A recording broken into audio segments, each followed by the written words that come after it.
Au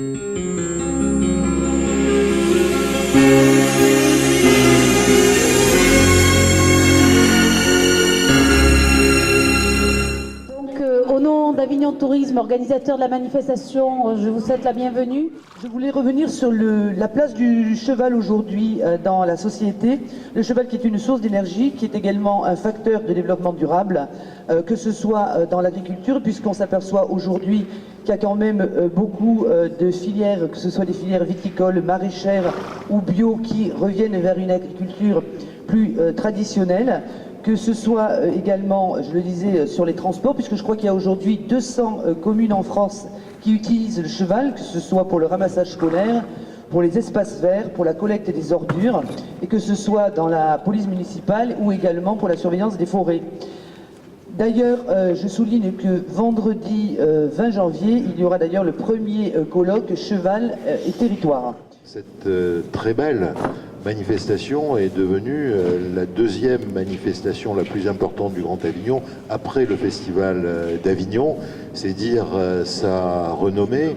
Et en ce qui concerne les retombées économiques, c'était évalué d'après les études à 6,5 millions d'euros dans un mois de janvier qui est un mois traditionnellement plutôt calme. Donc vous savez que le développement touristique a pour objet d'essayer de faire prolonger les saisons touristiques.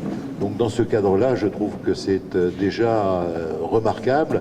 Je suis très impressionné aussi par l'organisation, 500 personnes, 250 stands, 1200 chevaux, 100 000 spectateurs, enfin c'est quelque chose d'absolument exceptionnel. Et on a besoin sur notre territoire de choses exceptionnelles parce que aujourd'hui le public est un public averti, que ce soit le public au sens large du terme ou le public amateur de sport équestre. Grâce à vous, vous êtes un relais extraordinaire et surtout, on a besoin d'être accompagné par l'ensemble de nos partenaires parce que ce sont nos partenaires qui nous permettent d'aller vers où on souhaite aller, c'est-à-dire sur beaucoup de gratuité et beaucoup de savoir dans lequel on veut partager. Cheval Passion est une opération très grand public puisque tout le monde peut trouver ce qu'il souhaite et passer un grand moment de divertissement. Et en même temps, c'est quelque chose de très professionnel. Et surtout, Cheval Passion, ce qu'il y a d'extraordinaire, quand on pense que les choses sont finies, mais Cheval Passion les fait renaître. Pourquoi? Parce qu'on monte deux colloques.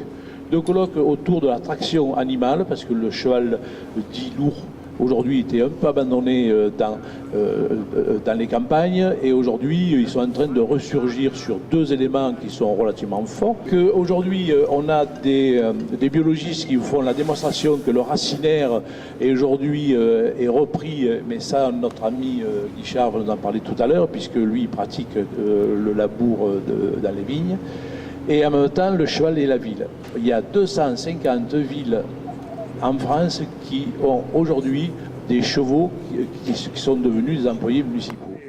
32 ans après, maintenant vous êtes des nouveaux par rapport au début, mais c'est une manifestation qui tient cette distance, c'est fondamental. Parce que au fond, quand on regarde l'histoire de notre ville, l'histoire du territoire d'Avignon, du Grand Avignon, ce qui compte, c'est la continuité. Merci beaucoup. Alors je vous propose qu'on aille boire un café. On va redonner la piste aux techniciens qui doivent de suite remonter les ponts lumière et faire... Merci à vous.